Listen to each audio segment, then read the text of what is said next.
These are big questions. Lots of people say, as human beings or as animals, we are programmed to be hierarchical. There's always somebody who is taller, smarter, prettier, and as human beings we compare each other.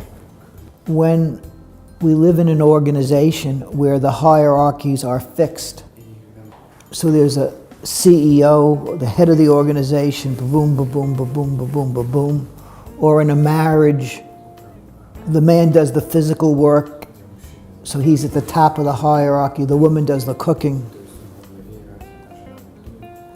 What that does is it creates a form of predictability. So it creates safety. The downside is it diminishes creativity. So if a leader always knows everything, knows more than everybody else, then people will follow him or her. And everybody knows where everybody else stands. The downside is it might exhaust the leader. And people might not come up with new creative ideas to move the organization forward. In the organizations I work with, there are a number of people who have the capacity to be the new leader, and people know about it. So there's like you said, there's a cost to everything. Because if you don't have the hierarchy, then you can have chaos. If the hierarchy is too rigid, then it stifles creativity. So the hierarchy has to be flexible and has to be built on trust rather than fear. The person at the top of the hierarchy has to teach people below him or her how to be more competent than they are. And that's, some of our Gestalt practitioners' views on leadership.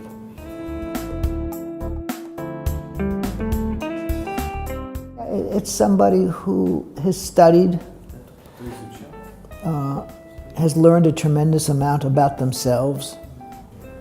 What we really are at our core is we take a look at patterns, or it could be how we are together, how we speak. When we are asked what's an organization, for example,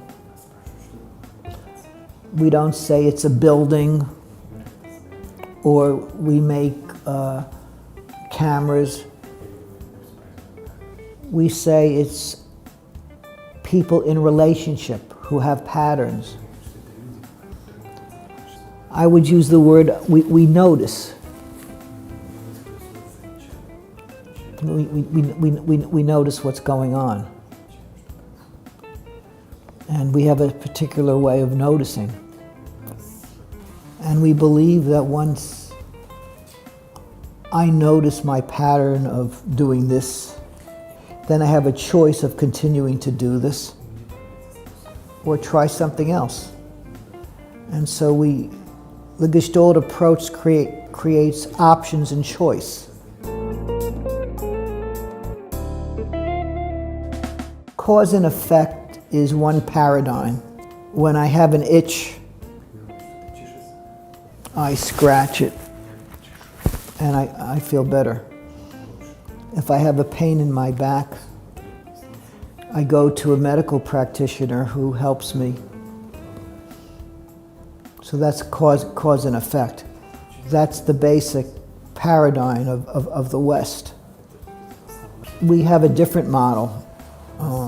Some of us, we call it relational Gestalt. On the surface, you are interviewing me.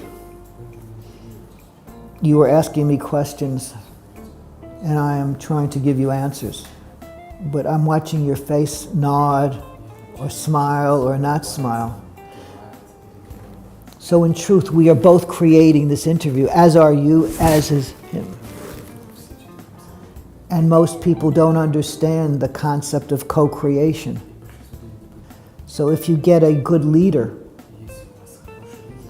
and you might say the organization did well because he was a good leader, that's cause and effect. But an organization doesn't do well unless the person knows how to lead and people know how to follow. So very early in my marriage, my wife was feeling some anxiety, and we went to a couples therapist. And one of the first questions were, how come the two of you decided that she would be anxious? And we realized that she was carrying the anxiety for the two of us. And the benefits of the anxiety was that she would wake up when the children would cry, and it allowed me to sleep. So it was part of the system. We will be married for 50 years in 2 months. She is characterologically more sensitive.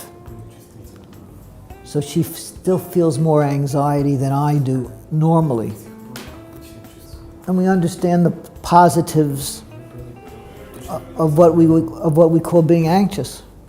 I appreciate her sensitivity to the world. She's much more aware of the nuances of people and of the world. I tend to be more oblivious. She was originally a French professor. Then in order to stay married to me, she went through Gestalt training and gave up her career and spent her career being the number 2 person in an organization that worked with people and ran the whole organization according to Gestalt principles. And both our adult children went through Gestalt training. That's what I mean. So we live our lives according to what I would think of our Gestalt principles.